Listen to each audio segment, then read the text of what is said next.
Hello guys, അപ്പോൾ ഞാൻ ഇന്ന് വന്നിരിക്കുന്ന ബീവറുകളെ കുറിച്ച് പറയാനുണ്ട്. നമ്മളെ ബീവറുകൾ എന്ന് പറഞ്ഞു കഴിഞ്ഞാൽ വളരെ വിദഗ്ധമായിട്ട് ഇവർ മരമൊക്കെ മുറിച്ചിടുന്നതാണ് ആ കാണുന്നത്.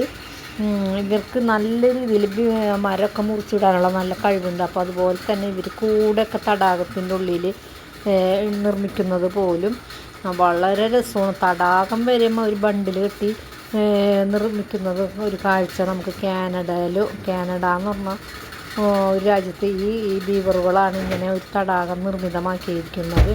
പിന്നെ ഇവരെ പല്ലുകൾക്കൊക്കെ ഭയങ്കര ഇരുമ്പിൻ്റെ അംശമൊക്കെ കുറച്ച് കൂടുതലാണ്. അതുകൊണ്ട് ഇവരെ പല്ലൊന്നും പൊട്ടിപ്പോവാതിരിക്കാനായിട്ട് ഈ ഇരുമ്പിൻ്റെ അംശം ഉള്ളത് കൊണ്ട് തന്നെ ഇവർ മരമൊക്കെ മുറിക്കുമ്പോൾ പല്ലിനൊന്നും കേട് സംഭവിക്കുന്നില്ല. അതുപോലെ തന്നെ ഇവരെ പരമ്പര തന്നെ നിലനിർത്താനായിട്ട് ഇവർക്ക് ശരിക്കും പറഞ്ഞു കഴിഞ്ഞാൽ ഇവർക്ക് കരയിൽ ഭയങ്കര ബുദ്ധിമുട്ടാണ് ജീവിക്കാൻ. ചെന്നായ്ക്കളൊക്കെ ഇവരെ വേട്ടയാടപ്പെടും. അതുകൊണ്ട് തന്നെ വെള്ളത്തിലൊക്കെ ഒരു ഭയങ്കര സ്പീഡാണ് താനും. തടാകത്തിൻ്റെ നടുക്കിലൊക്കെ കൂടൊക്കെ നല്ല ഭംഗിയുള്ള കൂടുകളൊക്കെ നിർമ്മിച്ചിട്ട് ഇവർ സുരക്ഷിതമായൊരു ഇടം കണ്ടെത്തും. ഭയങ്കര രസമാണ് ഇവർ കൂടൊക്കെ നിർമ്മിക്കുന്നത് കാണാൻ. അപ്പോൾ ഇഷ്ടപ്പെട്ടാൽ ലൈക്ക് ചെയ്യുക, ഷെയർ ചെയ്യുക.